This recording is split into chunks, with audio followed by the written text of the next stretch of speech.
My sister stole my architectural portfolio to entrap a wealthy fiancé. Then my mother demanded I fund their $80,000 wedding to maintain the charade. They threatened to destroy my career if I refused, so I walked onto the stage and revealed the receipt that cost them everything. This is where the story truly begins, and you won't want to miss what happens. Make sure you're subscribed to see it through to the end. We're always curious. Where in the world are you all watching from today?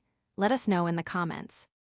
The migraine had started as a dull throb behind my left eye around 2:00 p.m., but by 8:30 p.m., it felt like someone was driving a rusted railroad spike into my skull. I was the only one left on the 24th floor of Sterling and Finch, the city's most prestigious architectural firm. My desk was a chaotic sea of blueprints, 3D renderings, and half-empty coffee cups. The Holloway project, a multi-million-dollar eco-resort, was due in 48 hours. This wasn't just another job, this was my buy-in. If I nailed this pitch, the partners had all but guaranteed me a junior partnership. It was the culmination of 7 years of 80-hour weeks, missed birthdays, and a non-existent dating life. I rubbed my temples, trying to focus on the structural integrity of the lobby's cantilevered roof, when my phone buzzed against the glass surface of my desk. The screen lit up with the name Mom. I sighed, staring at the glowing letters. I considered letting it go to voicemail. My relationship with my mother, Linda, and my younger sister, Mia, had always been transactional. But if I didn't answer, Linda would call the office line. If I didn't answer that, she'd show up at the security desk downstairs. She had no boundaries, only demands. "Hello," my voice rasped, dry from hours of silence. "Elena, thank God." Linda's voice wasn't warm, it was frantic, breathless. "Where are you? Are you near a computer?" "I'm at work, Mom, like I always am. What's wrong? Is Dad okay?" My heart gave a little stutter of panic. Despite everything, the fear of emergency was hardwired into me. "Your father is fine, he's watching TV," she dismissed him instantly. "I need you to log into your bank account. Right now, Mia's wedding coordinator just called. The deposit for the Grand Orchard estate didn't go through." I blinked, the spike in my head pulsing violently. "Okay, and why are you calling me? I told Mia 3 months ago I wasn't paying for the venue. I bought her the dress, Mom. That was $3,000. That was my gift." There was a pause on the other end. It was a heavy, loaded silence that I had learned to dread since I was a child. It was the silence that preceded the guilt trip. But this time, the tone was different. It wasn't whiny, it was cold. "Elena, listen to me very carefully," Linda said, her voice dropping an octave. "David's parents are flying in next week. The Grand Orchard requires a $15,000 deposit by midnight tonight to hold the date, or they release it. The total venue cost is $80,000. You are going to transfer the $15,000 tonight, and you will sign the contract for the remainder." I actually laughed. It was a dry, humorless sound. "Mom, are you insane? I don't have $80,000 just sitting around to throw at a party. I have a mortgage. I have loans. And even if I did, I wouldn't spend it on a wedding for a 26-year-old who has never worked a full week in her life. Tell David to pay for it. His family is loaded, right?" "David doesn't know," she snapped, "and he isn't going to know." "Doesn't know what? That Mia is broke." He thinks certain things," Linda said vaguely, then she sharpened her attack. "Look, we don't have time for this. If you don't make that transfer in the next 20 minutes, Mia is going to be devastated. And if Mia is devastated, I'm going to be very upset. And when I'm upset, I tend to talk." "Talk away," I said, reaching for my mouse to close my email. "I'm hanging up." "I'll talk to Sterling and Finch," she said clearly. My hand froze over the mouse. "Excuse me." "I'll call your senior partners," Linda continued, her voice terrifyingly steady. "I'll tell them that the portfolio you used to get hired, the designs for the solarium, the sketches for the urban garden, I'll tell them you stole them from Mia. That she's the artist and you're just the thief who profited off her genius." The room seemed to tilt. "That's insane. I drew those. I have the timestamps. I have the CAD files. Mia can't even draw a stick figure without tracing it. It doesn't matter what's true, Alina, Linda cooed, sensing she had struck a nerve. It matters what looks like a scandal. David's family is prominent. If Mia gives an interview saying her big sister stole her intellectual property, with a lawsuit pending, do you think your firm will give a partnership to a liability? Do you think they'll trust why? Oh, with the Holloway project. I sat there, the air conditioning humming in the empty office, feeling the blood drain from my face. It wasn't just a threat, it was a tactical nuke. In my industry, reputation was everything. Even a whiff of plagiarism, especially from a family member claiming exploitation, would freeze my career for years. An investigation would clear me eventually, but the partnership, the Holloway project, gone. You're blackmailing me, I whispered, my stomach churning with nausea, for a wedding venue. I'm ensuring your sister gets the day she deserves, Linda corrected. 15,000 tonight, the rest over the next 6 months. Consider it an investment in your silence. I'll text you the routing number. The line went dead. I stared at the phone, my hand trembling so hard I dropped it onto the desk. A wave of physical sickness washed over me, heavier than the migraine. It wasn't just the money. It was the realization that my mother and sister looked at my life's work, my blood, sweat, and tears, and saw nothing but a hostage they could execute to buy champagne and silk tablecloths. The betrayal was worse than the diagnosis itself. I didn't sleep that night. I made the transfer, $15,000 that I had been saving for emergency repairs on my apartment, and then I sat on my kitchen floor, staring at the transaction successful screen until my phone battery died. The next morning, I moved through the world like a ghost. I showered, dressed in my sharpest charcoal suit, and applied extra concealer to hide the dark circles under my eyes. I went to the firm, smiled at the receptionist, and sat through a 3-hour strategy meeting for the Holloway project. I nodded at the right times, made notes about zoning laws, and pointed out a flaw in the HVAC routing. But inside, I was screaming. At lunch, I drove to my parents' house. I needed to look them in the eye. I needed to understand the mechanics of this insanity. Maybe, just maybe, Linda had panicked. Maybe Mia didn't know the extent of the threat. When I unlocked the front door of the house I grew up in, the smell of lavender and expensive cleaning products hit me. It was a perfect house, not a pillow out of place, a shrine to appearances.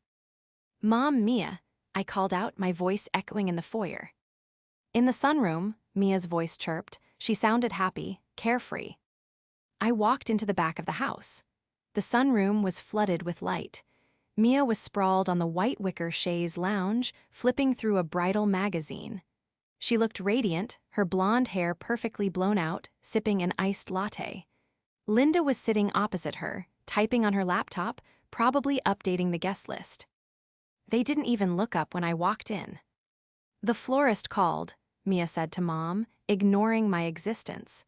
He said he can get the white hydrangeas, but the peonies are going to be extra. We'll make it work, Linda murmured, tapping a key. We just need to adjust the budget for the catering. I'm standing right here, I said, my voice hard. Mia finally looked up, her blue eyes wide and innocent. Oh, hey, Alina. Mom said you handled the deposit. Thanks, you're literally a lifesaver. The Grand Orchard is the only place David's mom will respect. She took a sip of her latte, dismissed me, and looked back at the magazine. Do you think velvet napkins are too much for a summer wedding? I felt a vain throb in my neck. Mia, Mom threatened to destroy my career last night. She threatened to call my partners and tell them I stole your work. Mia giggled. It was a light, airy sound. Well, you have been really stingy lately.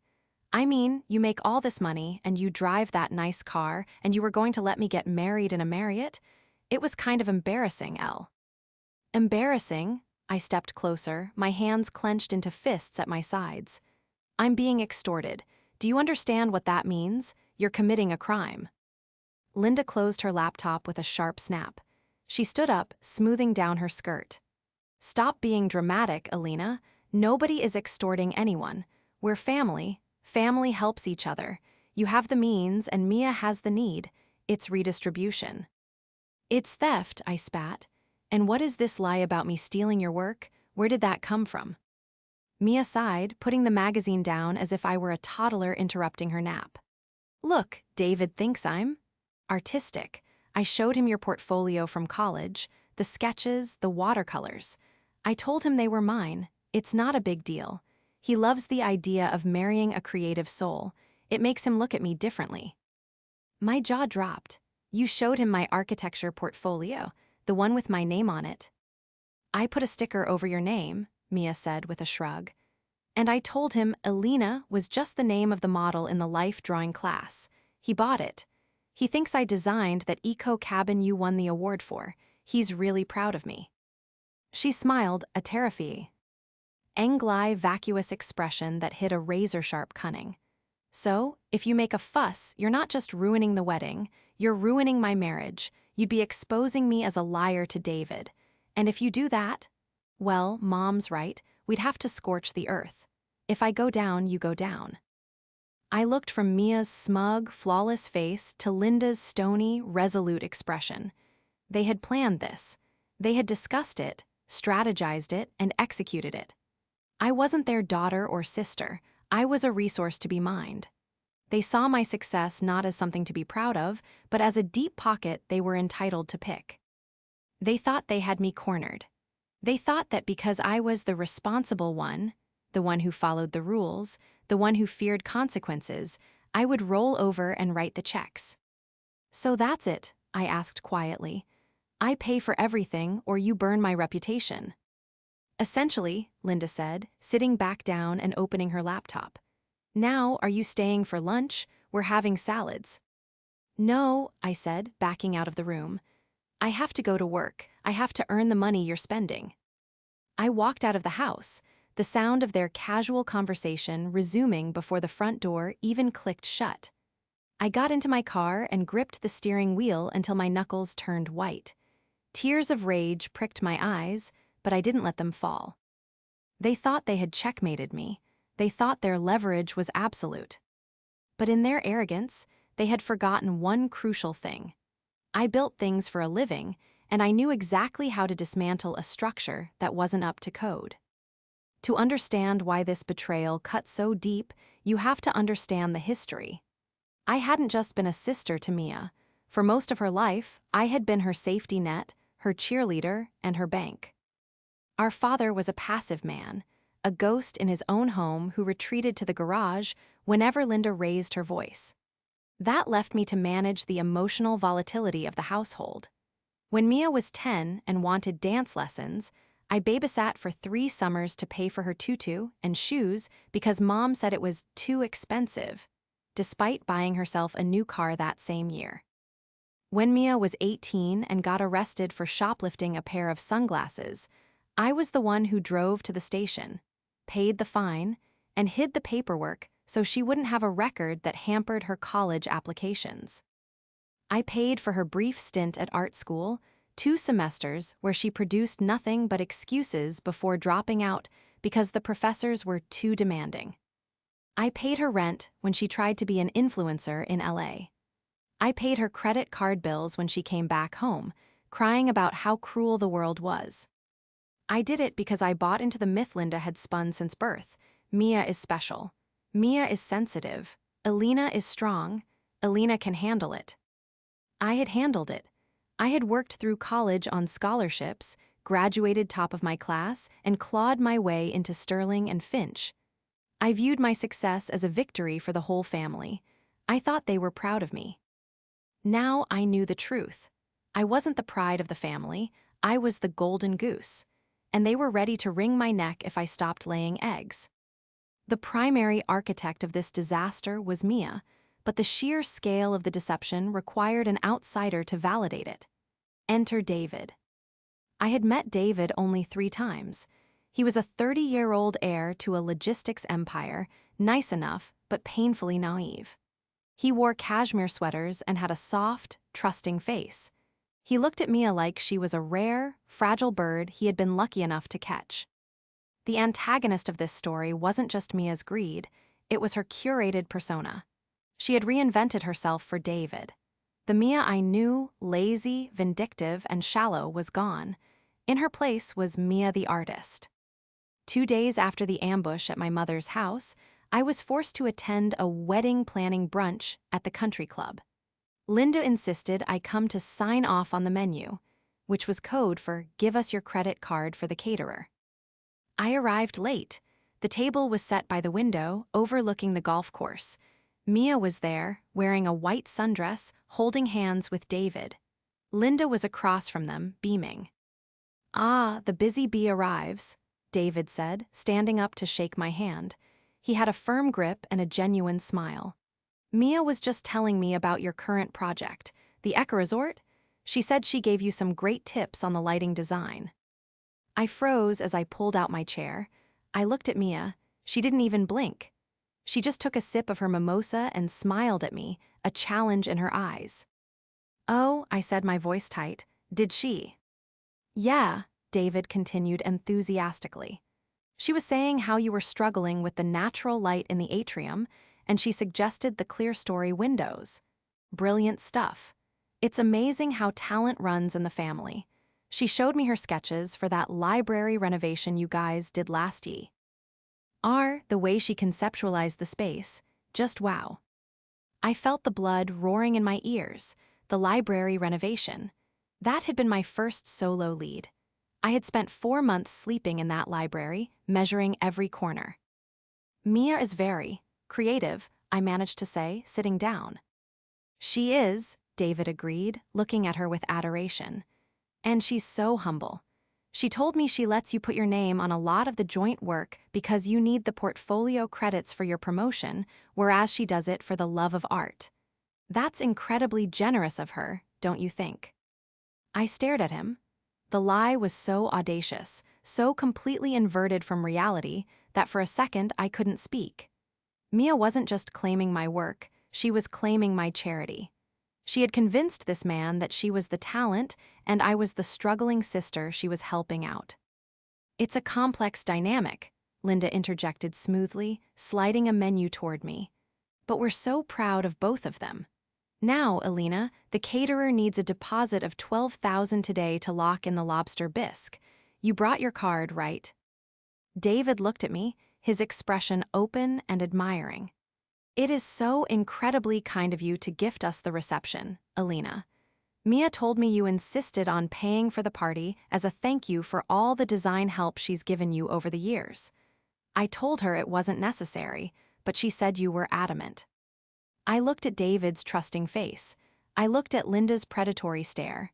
I looked at Mia, who was smirking behind her glass. They had trapped me in a perfect circle of lies. If I said, "I'm not paying," I would have to explain why. I would have to tell David his fiancée was a fraud.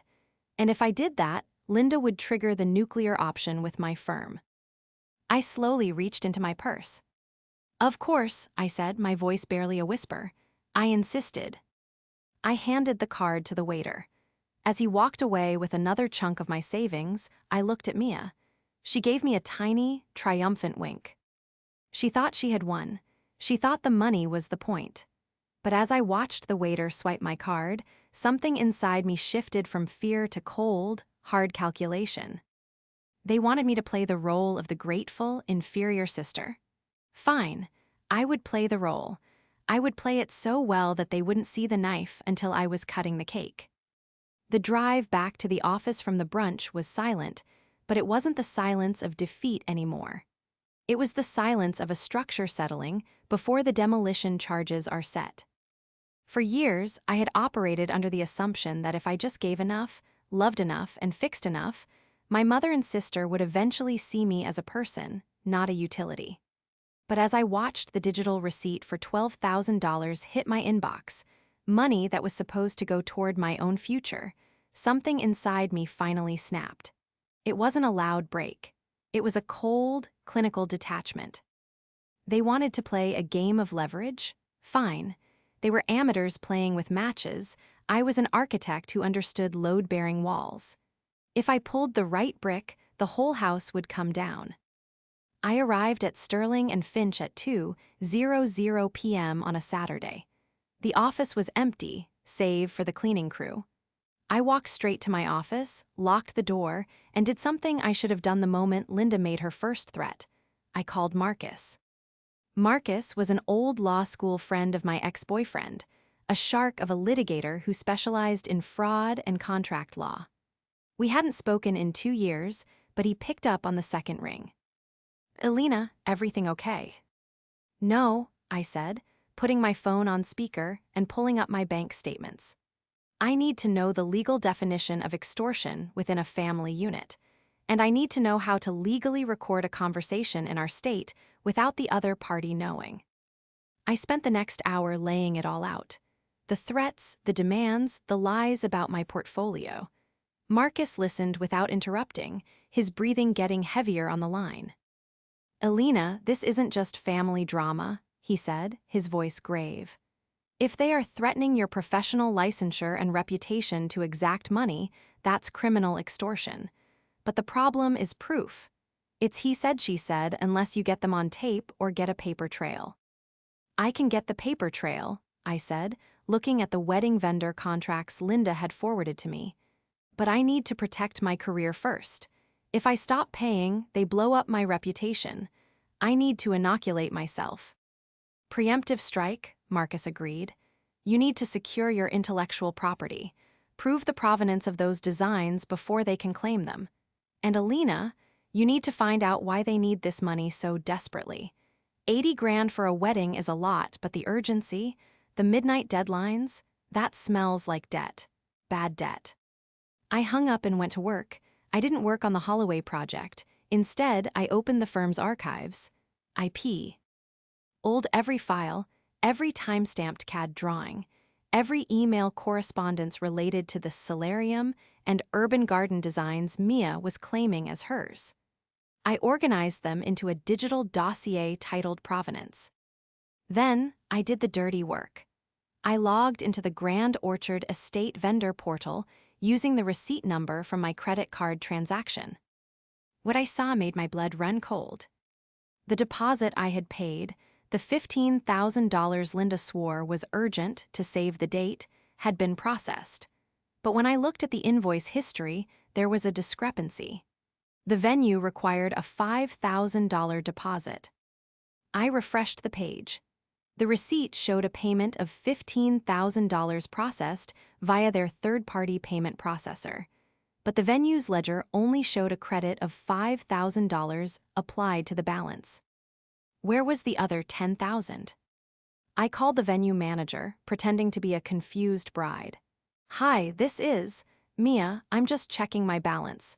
We paid 15, but I only see 5 credited." "Oh, right," the manager said, sounding hesitant.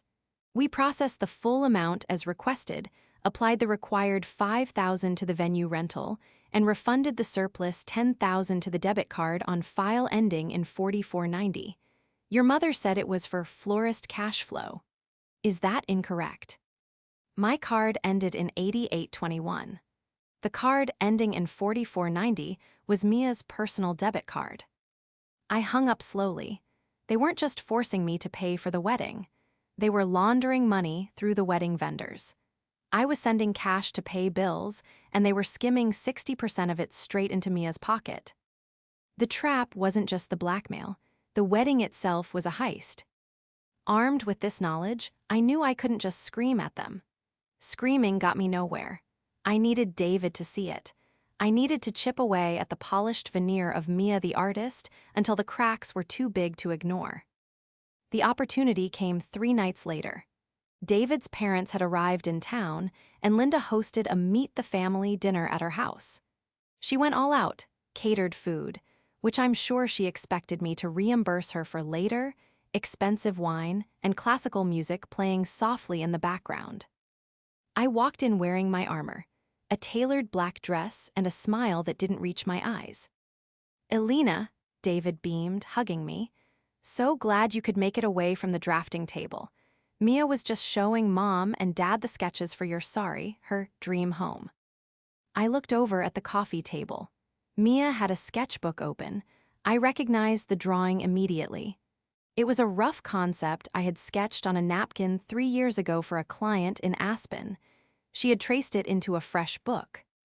"It's lovely," David's mother, a formidable woman named Patricia, said. "You have such a grasp of spatial dynamics, Mia. David tells us you helped Alina with her big award-winning project." Mia smiled demurely, tucking a strand of hair behind her ear. "Oh, I just gave her some notes. Alina does the hard work, the math, I'm just the vision." "Actually," I said, my voice cutting through the room like a chime, I walked over and picked up the sketchbook. "I was meaning to ask you about the vision for this roofline, Mia. The pitch of the truss here." I pointed to a specific, structurally complex junction in the drawing. "David was asking me earlier how we solved the snow load issue on a roof this flat," I lied. I turned to David. "Remember you asked." David looked confused but nodded along. Right, yeah." I turned back to Mia, holding her gaze. "So, tell them, Mia, how did you resolve the load distribution on the cantilever? Did you use a steel I-beam reinforcement or a tension cable system?" The room went quiet.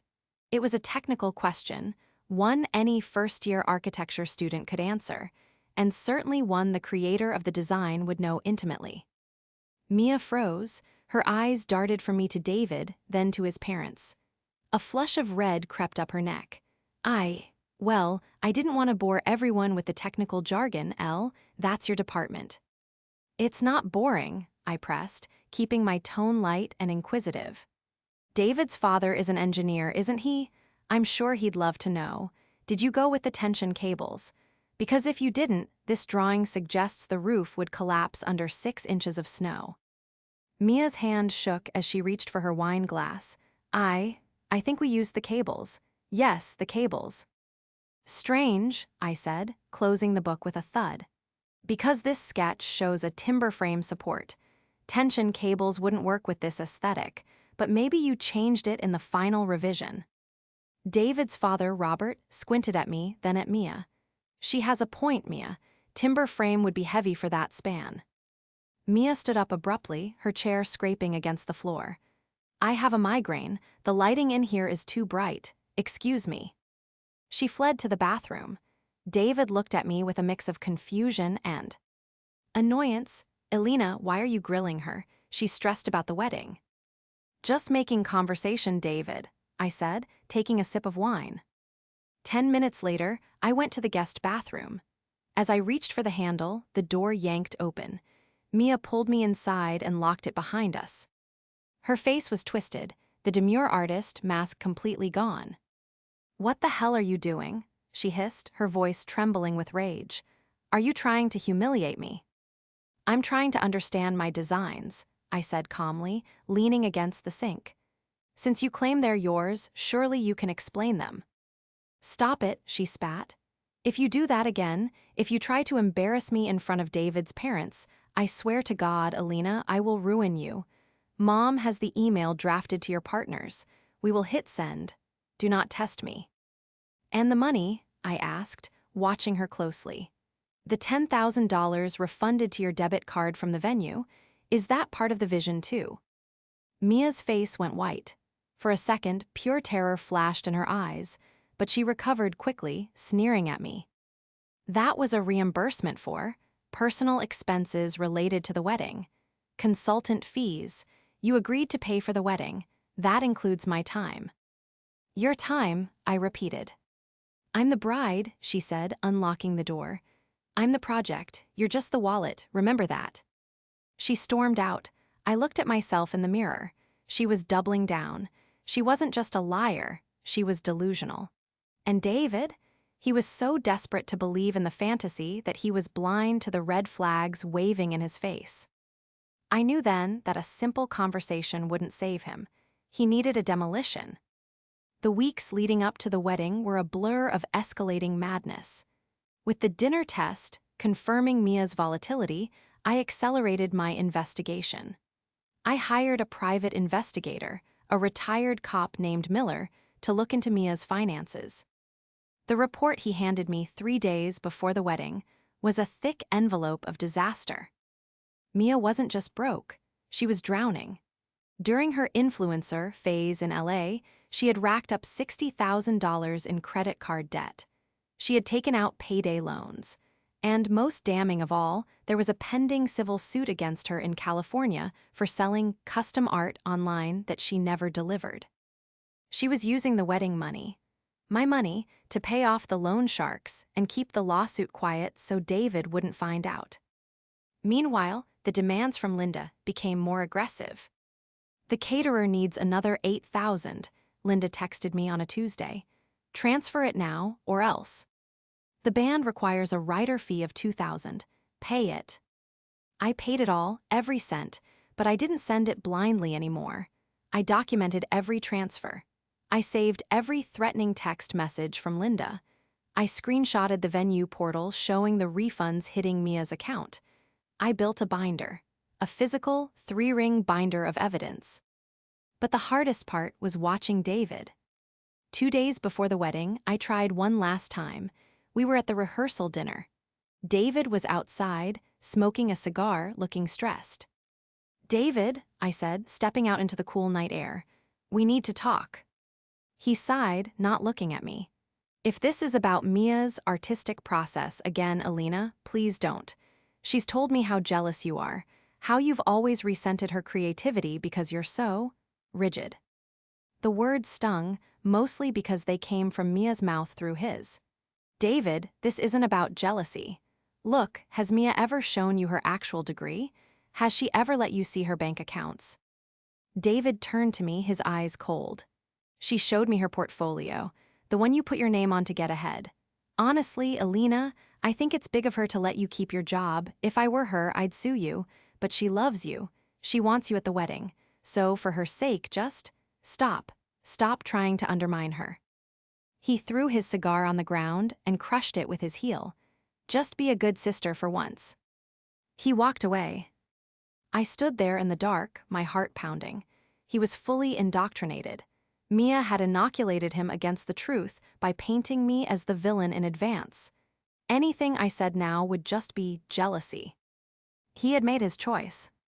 I drove home and sat at my desk. I looked at the binder of evidence.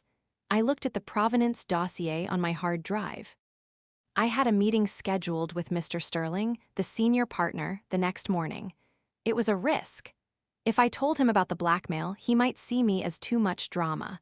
But if I didn't, Linda's threat remained a loaded gun. I went into the meeting at 8:00 a.m. I laid it all out.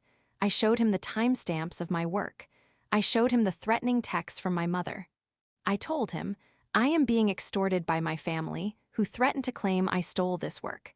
I am telling you this now so that when they inevitably call you, you know it is a lie."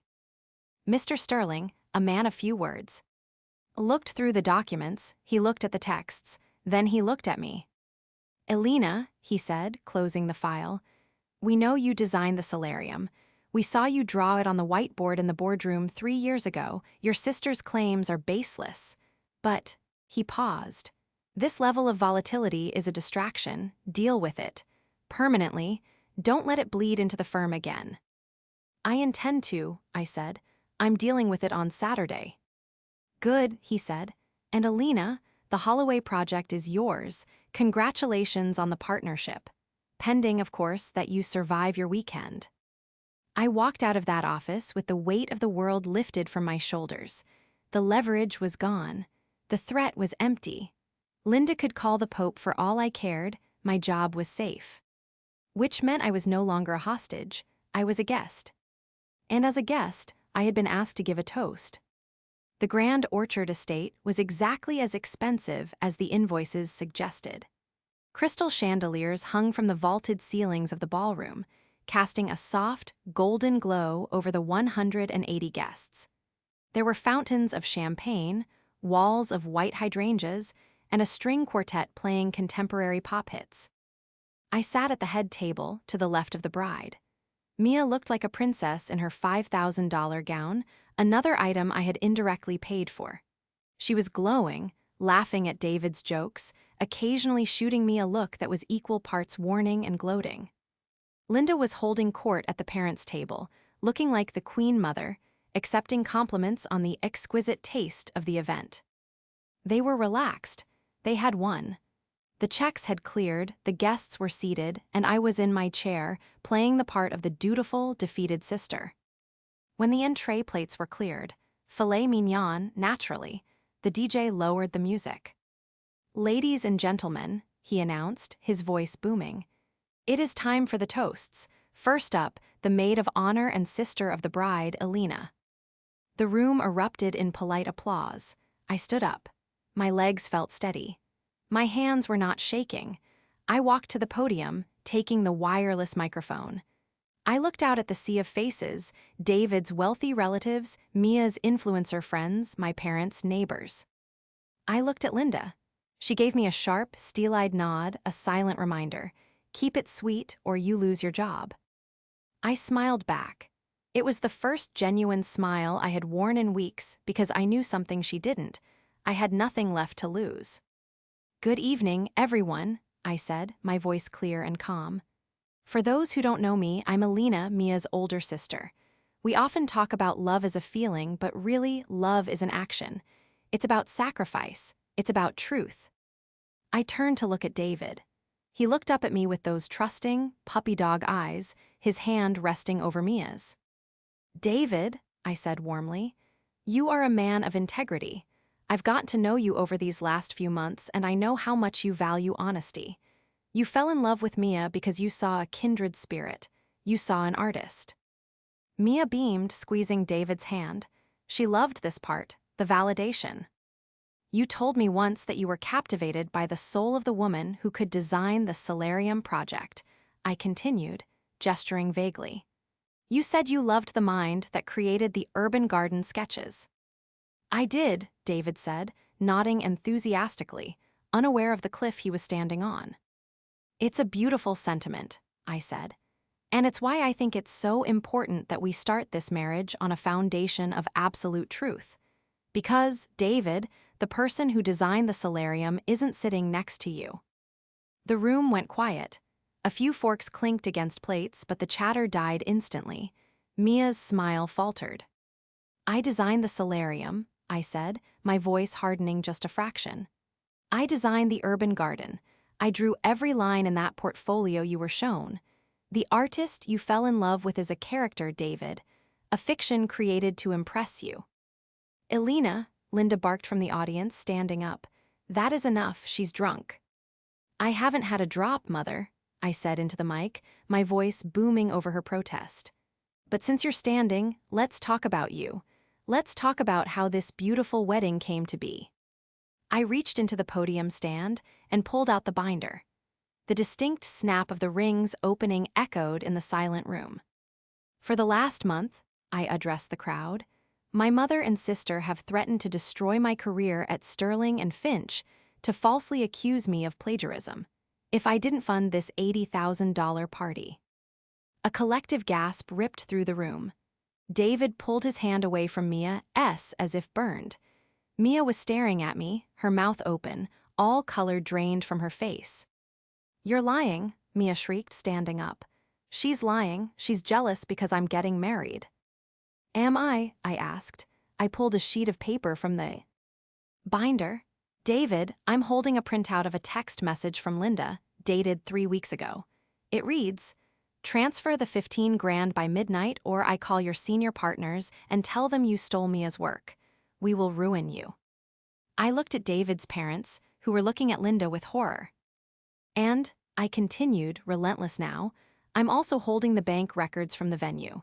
You see, David, I didn't just pay for the wedding. I paid for Mia's debts. Every time I sent a payment to a vendor, your fiancé had them refund the surplus to her personal debit card.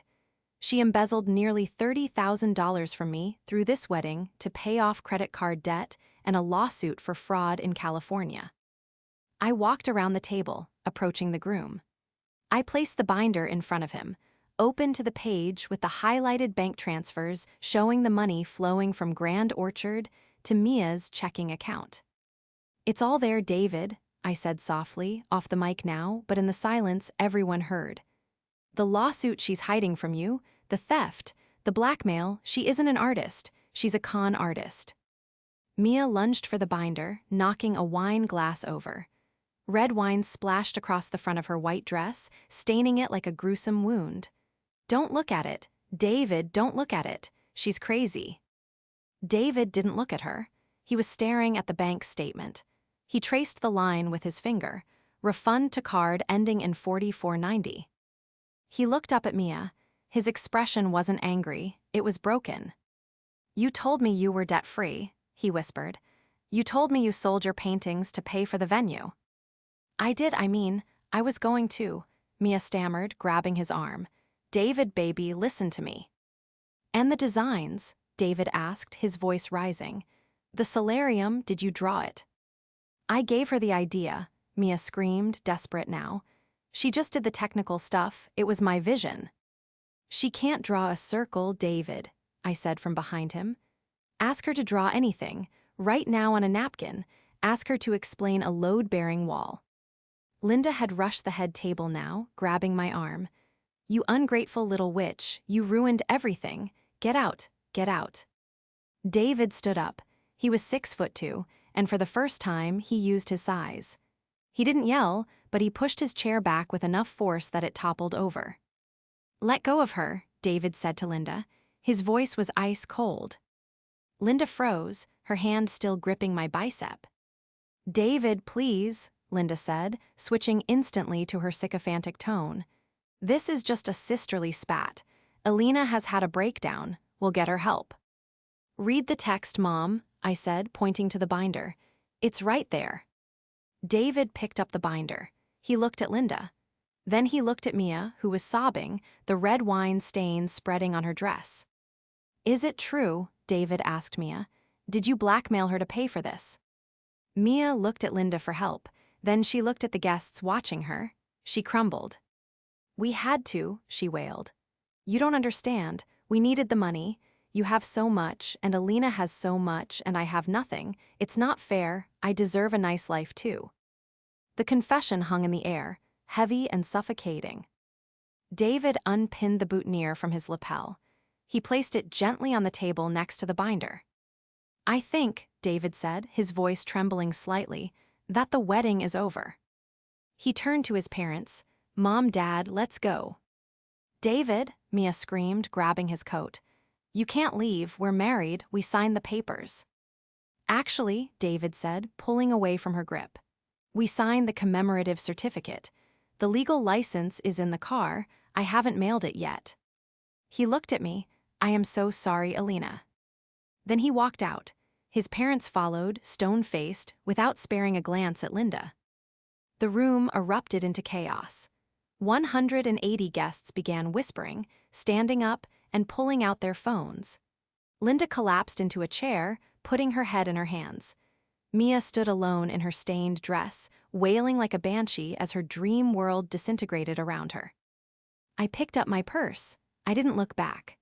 I walked through the center of the ballroom, head held high, past the shocked faces of the people who had judged me for years. I walked out the double doors and into the cool night air. My car was waiting, and for the first time in my life, I was driving toward a future that belonged entirely to me. The fallout was swift, brutal, and thoroughly documented by the local gossip mill. David didn't just leave, he scorched the earth. 2 days after the wedding disaster, I received a call from his family's lawyer. David had authorized a full reimbursement to me for the $80,000 I had spent. He considered it a fraud recovery and was pursuing Mia legally for the damages to his own reputation and finances. I didn't have to sue my sister. David did it for me. Mia's life imploded, with the wedding canceled and David gone. The creditors she had been holding off with my money came calling. The artist persona evaporated overnight. The civil suit in California proceeded, and without David's family lawyers to shield her, she was forced to settle, draining what little money she had left. She ended up moving back into her old bedroom at Linda's house, working a minimum-wage retail job to pay off her debts. Linda didn't fare much better. The humiliation of the wedding was absolute. In their social circle, appearance was currency, and they were now bankrupt. She tried to call me a dozen times in the first week, leaving voicemail after voicemail oscillating between rage and begging. How could you do this to your family? We're going to lose the house if you don't help. Please, Alina, just talk to us. I listened to them once, saved them to my digital file just in case, and then blocked the number. As for my career, the scandal never touched me. In fact, Mr. Sterling was impressed. When I came into the office the Monday after the wedding, he called me into the conference room. I heard about the weekend, he said, looking over his glasses. Efficient. It was necessary, I replied. The partnership agreement is ready for your signature, he said, sliding a heavy document across the mahogany table. And Alina, we're adding a clause. The firm will cover your legal fees for any nuisance litigation that may arise from third parties, just in case. I signed the papers with a steady hand. 3 months later, I was sitting in my new office, a corner suite with a view of the skyline. The Holloway project had broken ground, and the steel skeleton of the resort was rising. I was reviewing the drone footage of the site when my receptionist buzzed in. Alina, there's a Mr. David sourcing to see you. He doesn't have an appointment, but he says it's brief. I hesitated, then sighed. Send him in. David looked different, older. The boyish naivety was gone, replaced by a weary sort of wisdom. He wasn't wearing cashmere, he was in a simple button-down and jeans. Alina, he said, standing in the doorway. Nice office. David, I nodded. Please sit. He sat down, fiddling with his keys. I wanted to say thank you properly. The check cleared. It did, thank you. You didn't have to do that. I did, he said firmly. I was an idiot, Alina. I let her spin a reality that I wanted to live in so badly I ignored the facts. When you asked about the roof load at dinner, I knew. Deep down, I knew. But I didn't want to believe I'd been played. It happens to the best of us, I said gently. They are very good at what they do. Yeah, he laughed bitterly. Well, they're doing it to each other now. I heard Linda is trying to charge me a rent. We shared a brief, dark laugh. I'm moving to Chicago, David said, standing up. Fresh start. I just wanted to apologize for the things I said. About you being jealous. About you being rigid. You were the only real thing in that entire mess. Apology accepted, I said. He nodded, turned, and walked out of my office. I swiveled my chair around to look out the window. The city was spread out below me, a grid of steel and concrete, structures built on math and physics and hard truths. I picked up my phone, I scrolled to the contact labeled Mom, I hit delete, then I scrolled to Mia. Delete. It was a small action, but it felt like demolishing a condemned building. The rubble was cleared. The foundation was solid, and for the first time, I was ready to build something that would last.